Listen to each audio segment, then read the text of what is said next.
从前有一只小鸟叫做皮皮，它住在一个美丽的花园里。皮皮非常喜欢在花园里飞来飞去，采蜜、找虫子，和其他小鸟一起玩耍。但有一天，皮皮飞得太高太远，不小心迷路了。他找不到回家的路，开始感到害怕和孤单。皮皮飞来飞去，寻找他的家，但是找了好久也没有找到。最后，皮皮累得无法飞行，只好停在一棵大树上休息。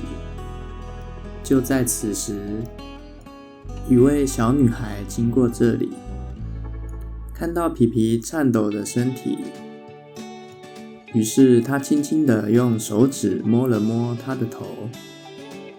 皮皮很高兴，她知道这个小女孩是来帮助她的。小女孩把皮皮抱在怀里，带她到她家里，给她喝水、吃食物，并给她一个温暖的床，让她好好睡觉。第二天，小女孩带着皮皮出去找她的家。他们绕着花园转了一圈又一圈，最终在一棵大树下终于找到皮皮的家。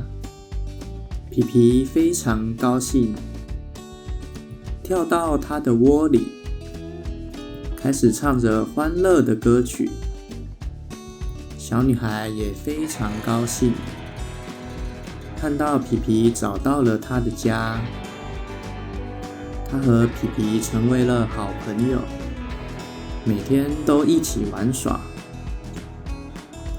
从那天起，皮皮再也不会在花园里迷路了。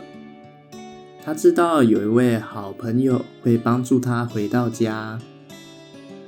而小女孩也学会了关心和帮助其他动物，让这个花园变得更加美好。